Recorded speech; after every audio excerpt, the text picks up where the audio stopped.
I'm Dan Nolan. I'm Chief of Staff at Georgia Gwinnett College, working in the Office of the President. And for those of you who don't know about Georgia Gwinnett College, it's one of the newest institutions in the country. We are a large liberal arts public college. We opened our doors we're founded in 2006, opened our doors in 2007 with 118 intrepid souls who are willing to sign up to an unaccredited institution. This year, oh, by the way, 3 years later, we were accredited by SAC-COC, and one of the fastest accreditations ever. But this year, we will have about 13,000 students. So as you can imagine, that's a rapid growth, and in higher education, it's phenomenal. We are started with a clean slate, and the original founders, Dr. Stas Procheski, who's our president, who apologized. He really wanted to be here, but he's attending his son-in-law's change of command ceremony in Alabama, so family took a precedence there, but he sends his regards. When the charter president, the charter provost started the institution, it was with the idea that it will be a very attentive learning model typified by small flipped classrooms with terminally degree professionals in every one of those classrooms that would be for an access population and would be maintained very affordably. Now, if you know anything about the iron triangle, quick, fast, cheap, pick two. Well, the same is true in higher education with access, attentiveness, and affordability. And we feel like we may have figured out how to do that. And I look forward to having this discussion here and talk a little bit about the population we serve. Dan, thank you for welcoming me to the Georgia Gwinnett family. Before I joined the family, I worked at NASPA. I still do work at NASPA. I lead our research and policy division. And so the mission of the BFA really fits really closely with what NASPA is doing. I think for decades, it's safe to say, we've been heavily invested in student success. We're a membership association for student affairs professionals, which means the whole umbrella, everything that touches the student's interaction outside the classroom, we'd be particularly interested in that. And we do provide a lot of professional development to that end. I got a really good opportunity when Tomas and Nicole invited me to be a part of the advisory committee, and I brought a lot of perspectives, mostly related to our most recent work related to emergency aid, so really happy about that. It connects me on a personal level because I think that when it comes to discussions about low-income students, I see a lot of myself and my own experiences, and I know that having social capital is important. I know that having a good network is important, but I had to go back to basics, and I'm sitting back there thinking about why this would mean something to me. I had family who went to college, not my immediate family. My parents did not. But when it came time to complete the FAFSA, I had a cousin who was the financial aid director at the local community college. And she came and sat with us and worked through every one of the questions. And at that point, I didn't realize what I had. But when I thought about even the reflections earlier, for students who don't have that type of connection, it could be a really daunting thing. So to go beyond financial aid means so much. And so I'm just really happy to be a part of this discussion. Excellent. Juliana? So I'm Juliana Lancaster. I run what we call the Office of Plans, Policies, and Analysis, which means I do most of the unseen geeky stuff on campus. I have institutional research, non-academic assessment, strategic planning, things like that, other duties as assigned. Policies. I'll get a little more, I think Nicole will prompt us a little more to talk about why GGC has particularly sort of jumped into beyond financial aid and committed to it quickly talk more about our student population at that point. But I have been at GGC since the day we opened for classes, which I know it's a cardinal sin to contradict your boss in public, but we opened for classes in 2006. We were chartered in 2005. So Dan's just making us a year younger than we really are. I was lying about her age. Yeah. I'm ready to be a teenager. He's not. So I've been there from the beginning, and it's been a really interesting ride. And as Dan said, an institution opened with a commitment to not just providing access to education in the sense of opening the door and letting people in, but providing a supported and scaffolded context for students who might not otherwise have been able to succeed or even dream of attending college. That is the concept that sits at the core of who we are and why this is important to us. Tomas.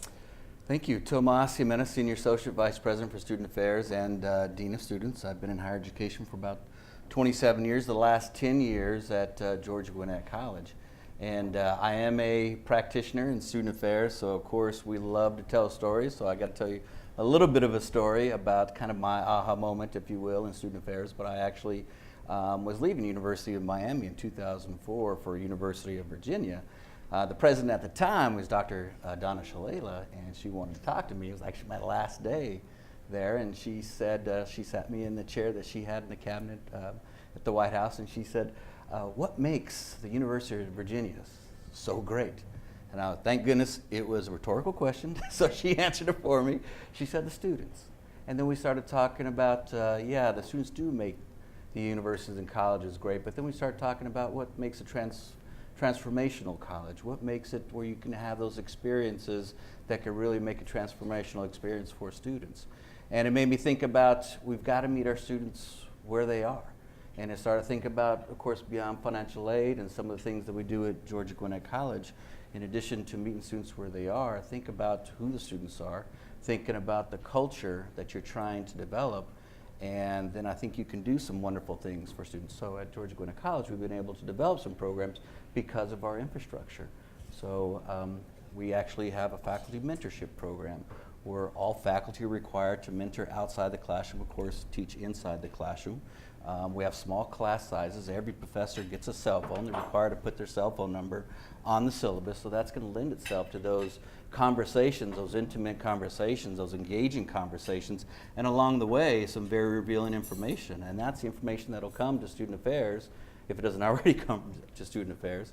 And we're going to try to help out the students. So if a professor reaches out and says, hey, we got a student who has nowhere to go in between the terms. I mean, they're trying to focus on finals, but they have nowhere to go in those 9 days before the summer term starts. What can we do? All of a sudden, our Grizzlies Helping Grizzlies program can engage and help that student to maybe mitigate some of those situations. So, Thank you. Thank you. And so, as we think about the work, this particular work, we've sort of had conversations throughout the day where we've talked, and each of the panelists have had an opportunity to, and the interviewers or presenters have had an opportunity to share a little bit about how their own background or their experience led them into the work to support low-income students. Based on the things that you've said, it seems certainly that this work is connected to the mission at Georgia Gwinnett, this work is connected to the mission at NASPA, but I'd like to hear a little bit more about why this work is a priority and how it's actually reflected in your mission. So Dan, or one of his other team members from Georgia Gwinnett, could you tell us about why this work was really a priority for Georgia Gwinnett, how it helped accelerate or aggregate particular goals that you had related to your mission, state priorities, et cetera? And then, Amelia, I would ask you a similar question about why low-income students as a priority for NASPA. But Dan or others. So I'll start that by just giving you a little more information about who Georgia Gwinnett College serves. And I brought my cheat sheet with some numbers on it, but I could tell you, just turn to the back few pages of your Beyond Financial Aid booklet, and you will see a description of our student population. We're a majority minority institution. We're about 32% white, 33% African American, and 20% Hispanic. Depending on how you define it, somewhere between 25 and 45% of our students are first generation. About 40% of our total student body is Pell eligible. 60% of our entering freshman class every year is low income. About 10% of our students are not U.S. citizens. We ask them at orientation if either of their parent was born outside of the country, and in many years we find that about a majority of our entering class has at least one parent who was born outside the United States. Sorry, I can't see you with my glasses on, and I can't see my numbers with them off. About a third of our students come in. About a third of our students come into college needing remediation in at least one subject, and we're very heavily invested in co-requisite remediation models, and so we've been doing a lot of good work with that. About half of our students work over 20 hours a week off campus. A lot of them work on campus as well, but just looking at our NESI data, terms of the amount students work off campus. We have a huge percentage of students who are working a lot of hours off campus. We participated this fall in the Wisconsin Hope Lab survey, and our reports from that our students look a lot like the national numbers. About 44% of them reported some form of housing insecurity in the fall.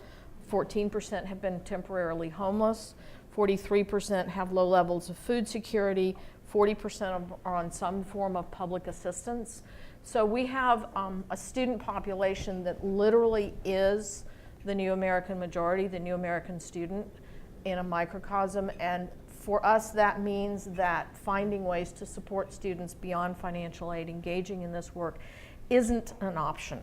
It has to be who we are and everything that we do, because it's not a portion, it's not a minority or a small group of our students that need this support. It is the entire community, the campus, as well as the whole Northeast Atlanta region that we are focused on as a mission. That community needs us to be engaged in this kind of endeavor. And Juliana talked about the region. We have a very regional focus. 70% of our students come from the northeastern Atlanta region. We also have a large international population, hundreds. 122. Yeah, notice how I just start and let her finish? 122 different countries have students there. So it is that very regional focus, but when the founders came together to really determine what this college is going to be, that person will happen to be a political scientist and recognized at the time, 2005, that if we don't find a way to change socioeconomic status for people who don't see higher education as part of their potential, how far are we from an Arab Spring? That sounds, really scary and dangerous, but that person who was thinking that happened to be the former dean at West Point, a political scientist who knows where he spoke. So the idea is, how do we get to 60% by 2025? You're not going to get there by institutions that are turning people away at the door. We need to think differently about higher education. And the only thing I would add is, in our mission, we're expected to make sure that we're developing the entire student, the holistic student. Also, I can point to our academic and student affairs as we're integrated at Georgia Gwinnett College. So we have Mentor and Reimagine, which expects our faculty and our staff to engage with students on a very intimate level. And also we have our, making sure that the engagement may be meaningful. So that's a very important piece. It's within our fabric, it's within our culture of what we do. So we're expected to make those connections with our students, meet them where they are. Thank you. Nicole, I think I can bring up the rear and help us transition to the next question and just say that all the figures that you just presented and all of what you've just shared about the Georgia Gwinnett mission would be a part of NASPA's mission. So NASPA doesn't have students, around the office, but we support institutions that support students. And so the same ideals that you all have at your institution are the ones that we hold. And so our mission statement right now is going to probably always reflect a commitment to student affairs, and knowing that those types of demographics for those students, they need a whole lot of holistic support. And so all the functions that comprise student affairs would be the ones that we care most about. And so I think the direct connection for NASPA is that we had some VPs of student affairs who had been hearing some stuff about food pantries and some emergency aid stuff, but they didn't really know how prevalent it was. And so they said, do you have any information about this? And that timed up really well with some other funding that we had, someone who was interested in investing in that research. And we found out some really good news, which is that if we asked institutions, over 500 of them said, do you have an emergency aid program? And they've been doing it for 3+ years. And so that just means that even though it wasn't visible, campuses have been saying we're committed to helping students holistically, and this is how we've been able to do it. Along with that type of narrative, you sometimes still get that person who says, is this really an issue?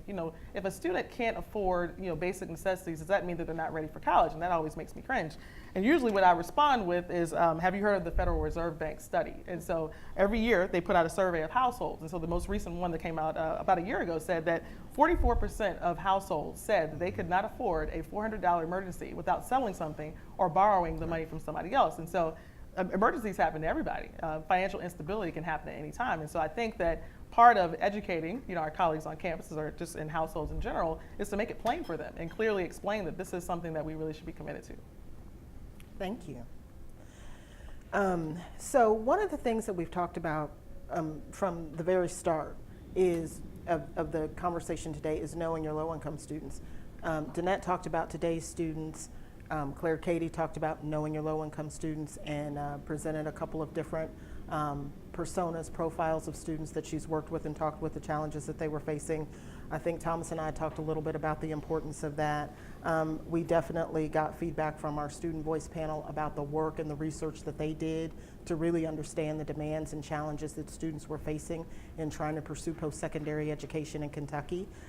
So this idea of knowing your low-income students is a core component of the work associated with BFA. I'd like for Georgia Gwinnett and for Amelia to talk a little bit about Georgia Gwinnett, to talk about how did you come to know the issues impacting low-income students at Georgia Gwinnett. You shared a couple of examples earlier, so we know that you really understand the experiences and the challenges that your students are facing, but how did you come to know that? What did you do? How did you use data information to understand the specific challenges of your students? And then Amelia, I'll circle around to you with a more specific question related to NASPA's work. Well, I'll start off. The fact is, we discovered that we were really good at reacting to bad things happening. The bad thing happened, we jumped on it. We had a young student who, on a whim, had applied to a White House internship and actually caught the car, but then had to call the president, and of course he called the president because he has the president's cell phone number, and said, I just need to tell you I can't do this internship because I don't have a suit or nice shoes. In 24 hours, that student was outfitted, and he and his parents were on a plane to Washington so they could see him go into the White House. We were really good at that. But it wasn't until we went through took the first BFA instrument, the assessment, and the way that happened is it wasn't, oh, here's another program we have to think about. That's our DNA. The president called the meeting, and the provost and all the vice presidents and their representatives were in the room to go through that assessment. And we really discovered, boy, we're really good at recovering from the bad thing. How can we get out here before the bad thing happens, detect it, and then try to mitigate that? And so that's how BFA really had an impact on us, is get us to thinking before the problem happens, how do we find them? So the detection we threw over to the Office of Plans, Policies, and Analysis. Imagine that. From a data perspective, one of the first impacts, first actions that doing this instrument had was it convinced, persuaded, made it clear that we needed to invest some resources in data. That we had lots of survey data about students, we had anecdotal data about students, we had end of term data about students, but we didn't have a really robust body of data to sort of see how things happen over the course of a semester, and we hadn't invested yet in any kind of analytic modeling. Now, one reason we hadn't done that is because for the first 7 years we were open, we doubled in size every year, and analytic models didn't do us any good, right?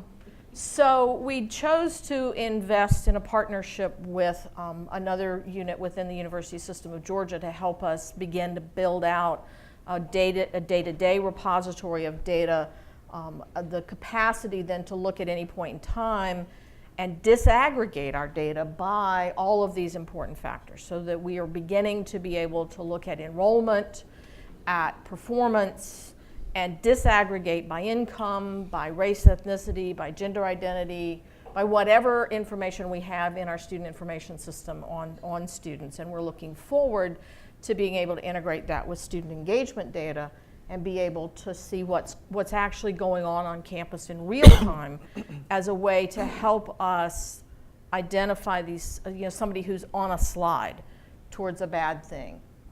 So it's a multi-year investment in building an infrastructure and a body of data and a practice of disaggregating around these critical factors. And that supplements the work that Tomas and his team in academic and student affairs do to collect referrals and the information, the more qualitative and person-to-person information that is at the center of our ability right now to respond to people. And so we'll let Tomas talk about how we kind of gather that information out of these relationships. We'd make a great relay team, right? Right. Handing off right. very nicely. So while all this was going on, we were kind of treating some critical situations, if you will, kind of as one-offs. until it started to become more pervasive. And then as the problems started to accumulate, all of a sudden you need to have more than just a couple of gift cards here and there. You got to actually have some programs that can help our students. So about 5 years ago, we started a program called Grizzlies Helping Grizzlies. And it really was built off of the backs of our employees who actually donated for this program. So we're able to kind of help our students when they're looking for a place to sleep. We're able to help out students when they have zero gas and they have to choose whether it's driving to class or driving to their job. They have to choose between one of the two. So these are the type of things that we had to have these programs in place to help support them so they can be successful. Excellent. And just as a story, just to make point, I'm looking at Tomas because he needs to take, because I was not going to give him. Our Career Services Center has a lending closet. Yeah. So we have a closet full of professional clothing in as many sizes as they can, all donated by faculty and staff. That's available to students who need clothes for an interview or for short to go to a conference. A lot of situations where students need professional clothing that they may not own.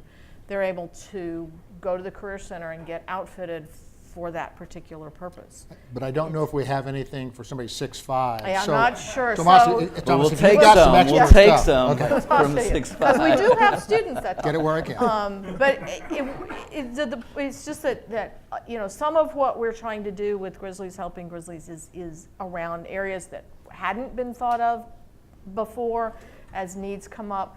Some of it is, there's a lot of emergency aid stuff that's been around for eons that is still valuable. The old doesn't become unvaluable because new challenges come up, because the new ones are just additional challenges. They don't replace the long-standing things that we've known about.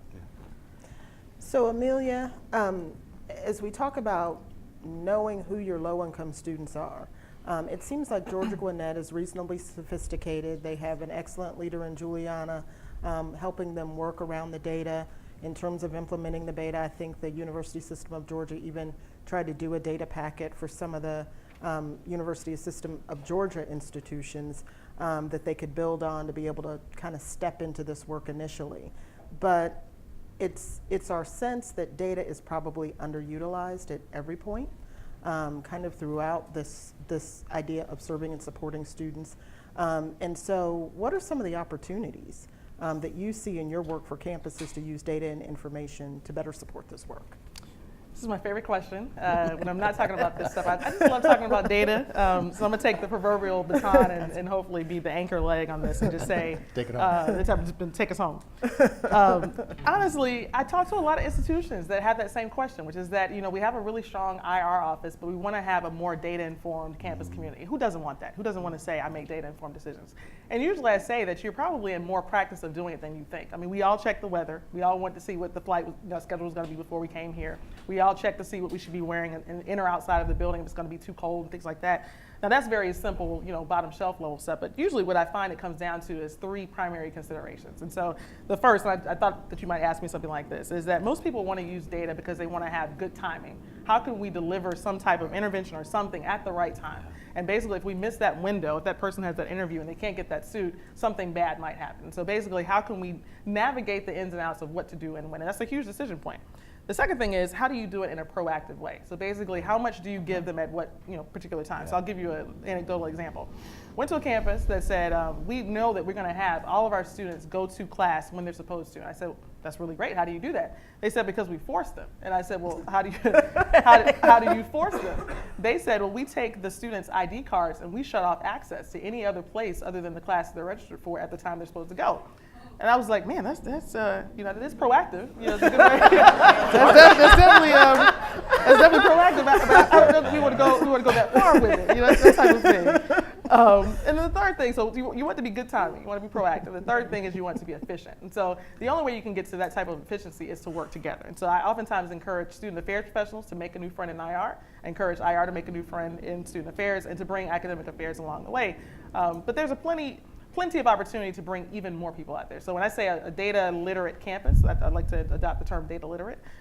There are people that we see around us that we have not tapped into. And oftentimes when we think about data, we think about surveys. We think about hardcore data collections that happen to be iPads and things like that. Qualitative data is just as rich. And I'll probably give a shameless plug for what I would like to do in my spare time if I had time to do this research.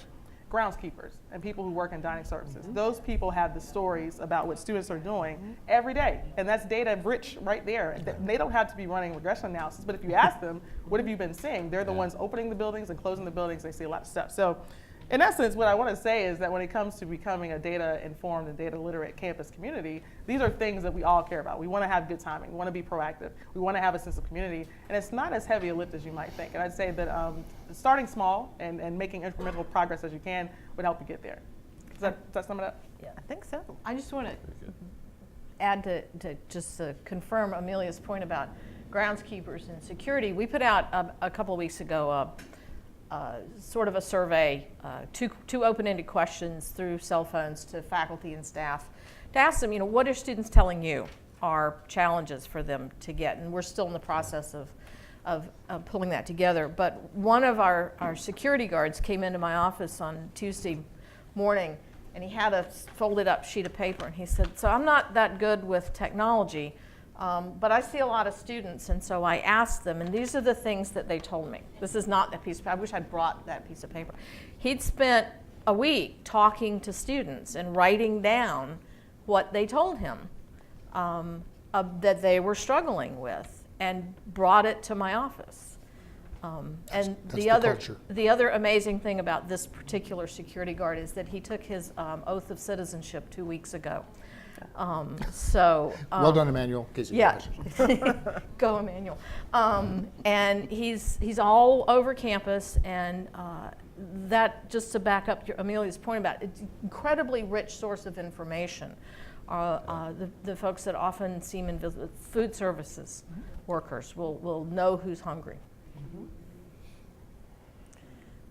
So one of the things that I think we're excited about is all of the work that's going on. And we got to hear from George Gwinnett's president about how they moved into the work related to beyond financial aid and really embraced it in part because that's the culture.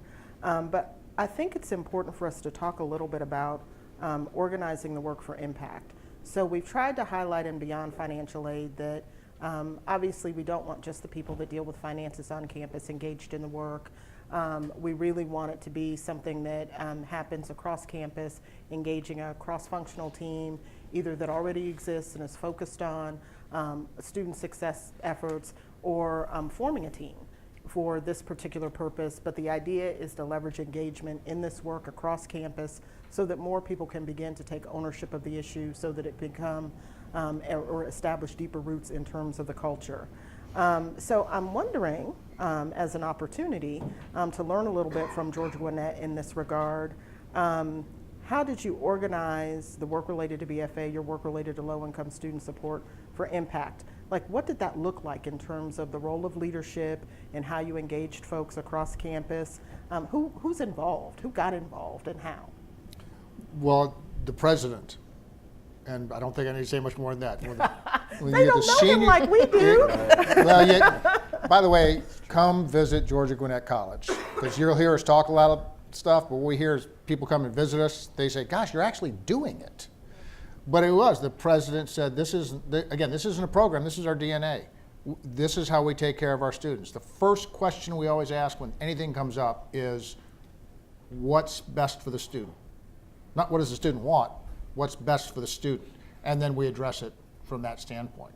And so it was charged to all of us to say, look at each of your stovepipes and figure out how we can come across that. And one of the things through the BFA process we sort of discovered is that we didn't have a good way to do that, to get farther away from the bad thing and interject it. So one of the programs we did have was something called Grizzlies Helping Grizzlies, which is where we sort of contribute to either a fund or materials that can go to students. But then we recognize this is the perfect opportunity to formalize that into a larger committee. And I'll turn over to Tomas to take it home. Yeah, absolutely. Thank you. And just to echo what you mentioned about our president, I mean, he's definitely set the tone and set the culture of support. And he gives a cell phone out to every single student on campus. So if the president gives his cell phone number out, you know, we better be prepared to put our cell phone numbers out there. And he has monthly lunches. So that's kind of set the tone for the culture of GGC to make sure that we're engaging. But as far as the Grizzlies helping Grizzlies, it's been really important to make sure that we had a cross-section of individuals that were involved with our committee. And it was important to make sure that we communicate out to the GGC community about how they can help, how they can support. So they may not be on the committee, but maybe they can help with education about how to report something out if they do see something. So that's been really important, but it's been fairly easy just because of the culture that's already been established. Excellent.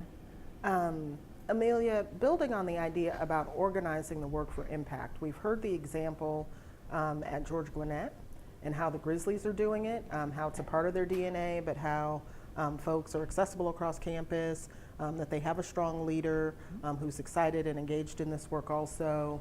But you actually conducted some research. You did a landscape analysis related to emergency aid work, where you interviewed a number of practitioners about their emergency aid programs to support low-income students. And I would like to know a little bit about what you learned through that work about organizing for impact in terms of helping to meet the needs of students, low-income students.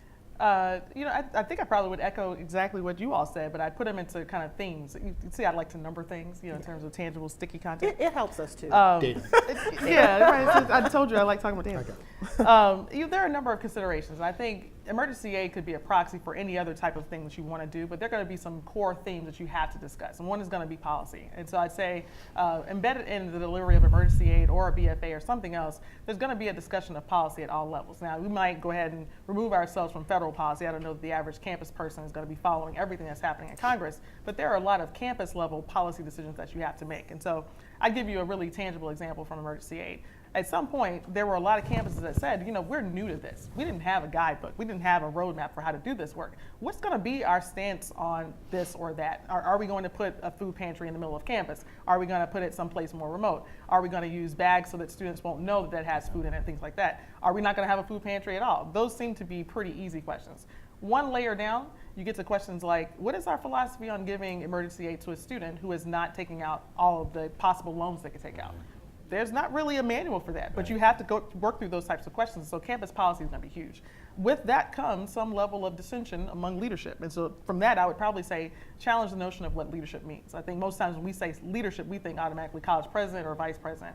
I think to make a really good initiative or a holistic approach to an initiative like BFA work, you have to remove the idea that leadership only happens at the top. And so I think you have to empower folks across the whole campus to be able to make decisions. I like the idea that some campuses said, we have $25 gift cards that anybody can give out to a student who needs some help.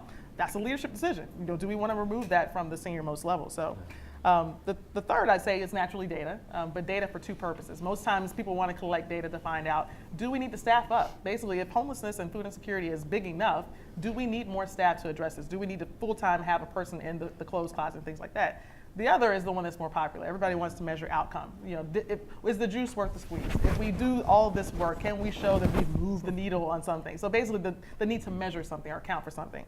But I think lastly, it all comes down to communication. I wonder if we were to tell students, which is why I appreciated the panel earlier, if we were to tell students, hey, we have adopted a BFA framework on this campus, and this is how we're gonna holistically support you in ways that go far beyond your financial aid award. How do you feel about that? Or in a similar vein, if campuses are using data for things like tracking when students are going to the gym to see if they're homeless and things like that, how do you communicate to a student that they're doing that for their best interest and it doesn't feel as though they're so removed from the process? So policy, leadership, data, communication, all those things came out of the interviews, and I think all those things will be things that we have to consider going forward if we're going to make any of this stuff work effectively. Excellent, thank you. So we've talked about this work as a priority. We've talked about it as mission critical. You've given some examples of the types of initiatives, programs that you've implemented, some of the things that you've had at work. But I wanted to give you an opportunity to talk a little bit more about the ways that this as a priority has actually been reflected in the work that you're doing. So I'd like for George Gwinnett to talk a little bit about that specifically. Amelia, I have a related question for you. Okay. Okay.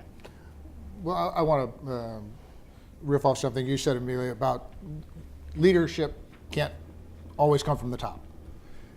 And it's really about establishing a culture that where anybody can step up and take action and can engage and can get people to where they need to go. And it is about establishing the culture. I know that's your fifth strategy. We start with culture, and we pay a lot of attention to it. And it's about what do you value, what are the behaviors, and what becomes the norms. And so that's probably for us how we think about this all the time. So it permeates the entire organization, down to Emmanuel, the security guard, who wants to step up and say, here's how we can help. But Tomas, do you want to? Yeah, I have two quick stories. I know it's anecdotal, but these just happened over the last 2 weeks. Actually, when I was leaving campus yesterday, I had one student stop me and say, thank you for the assistance as far as being able to provide some housing on campus in between terms. So our Director of Residence Life was able to know that we had this data, we knew that we were having these issues. Let's make sure that we have some housing in between terms until they start that summer term. So you can tell that the student now didn't have to worry about something like that, and they were focused on their finals from this last semester and focused on work and focusing on what they got to do in the summertime. Had another student, we have graduation tomorrow, so we actually had a student who emailed us last week and said, thank you for all the help that you've given me, because if it weren't for some of that support that you all have given us, I wouldn't be walking across the stage. So those are some of the stories that we're hearing from our students, and it does translate into student success, and they are able to kind of point back to some things that really helped them out on their way to their goals, their educational goals. And I'll just add to that a couple of short points. You know, Dan's point, and Tomas, I'm sure, has lots more stories about creating a culture of stepping up to help students. But the other real important piece of that is creating, making sure everyone on campus knows where that support comes from, because we have, as everyone else's campus has, lots of faculty members and staff members who will reach into their own pocket and react to a situation. And part of the work we're engaged in right now is helping folks understand that that's great and not bad, but it's also important to let Grizzlies helping Grizzlies know, because just because a student tells you they're hungry and it goes back to the, give a man a fish, teach a man a fish, right? I mean, giving a student $50 right now is okay for right now, but they need to be in the sight and view of someone who can look at them and see if this is a more systemic problem, if the support they need is not just in the immediate moment, but also in helping that student understand how to change his or her own behavior so that they don't run into a crisis in 3 weeks, and how to step into a system of support, a network or scaffold of support that builds their own skill set, their essential life skills, if you will, so that they can take action, proactive action on their own. And that's our ultimate goal. Emergency aid is good for emergencies, but our ultimate goal is to get to students and help them build these life skills so that they don't ever fall into an emergency to begin with. And that's also a part of the culture that we're working and structure that we're aiming toward. Thank you. Amelia, I wanted to ask you, since you've had an opportunity to look across the landscape at what some of this work looks like, what have you seen in terms of how this priority is reflected in the types of initiatives or work that's going on across the field? Mm-hmm. I think it's nothing new. I mean, I think that's probably the strongest point. I think you said you were going to ask a question, what I like about the VFA most is that it fits right in line with what you're already doing. And in some ways, it feels like good news. And so if you flip to the back of it and you look at that a self-assessment to see where you measure up, there won't be a lot of questions that you look at and you're like, man, we weren't doing any of this stuff. If anything, it feels like a strategy for organizing work that you're already doing. So that's actually really good. The buzzword student success could not be used more often. If you go to any conference, it's going to say student success. We have a student success conference coming up. What I see across the landscape is everybody wants to help students succeed. So there lies good news as well. I'd say that the focus on low-income students, I think, will probably continue to be there. That's the not so good news. Until we see a place where there's this large infusion of capital into higher education, we're going to consistently see students who probably are going to be struggling to afford college. And so, like you said, emergency aid is a symptom of a larger issue that probably relates to financial capability. And so I see a lot of other organizations that are approaching the issue of income and finances from a very holistic point of view. So in the book, there's the Working Student Success Network from ATD, which I really think is really good work. We've started a new line of work looking at student employment on campus as a place to address financial capability. So I think the topic of low-income students is one thread of a larger discussion of the cost of higher education, which will then lead to a larger discussion of is college worth it, but that's another story for another time. But I find that most all organizations in higher ed are talking about this. Excellent. I want to ask one more question before opening it up to our participants. One of the things that my colleague Thomas Major talked about as being really important about BFA and understanding sort of the value of BFA is as we look at partners who know about BFA, partners who've engaged in the work related to BFA, he felt like it was really important to think about, but for BFA, what kinds of things may not have happened? But for BFA, what opportunities might we have missed? And so in thinking about BFA, not only as an accelerator or an aggregator, but a catalyzer in any other way, Georgia Gwinnett team, I'd really like to ask you, as you think about it, but for BFA, what opportunities might you have missed? What do you think BFA helped catalyze, or what was kind of the core value of BFA for Georgia Gwinnett College? I tell you immediately that it changed us from being reactive to proactive. Like going through that assessment, both of them, and by the way, we're ready to do the third one now. It was exactly, we're always doing all this stuff. Yeah, but we're not doing it in an organized, predicted, manner. And so going through that process helped us to become more proactive and start creating networks across the campus to start bringing this all together. And we're going to use it as a framework as we continue to build out the Grizzlies Helping Grizzlies program. And I think Amelia touched on it, and I really think that BFA really validates what a lot of schools, what we've already been doing. And it's not just sending them over there to student affairs or listening to a community agency, and they'll take care of them while we focus on this other segment of population of students that we have. So now it's becoming part of our conversation, about dealing with all of our students, and this is a critical piece. So, and having these types of conversations, I think, are very important to make sure it's within the fabric of everything we do for all of our students. Excellent. So Amelia, do you want to say more about what you really like about BFA?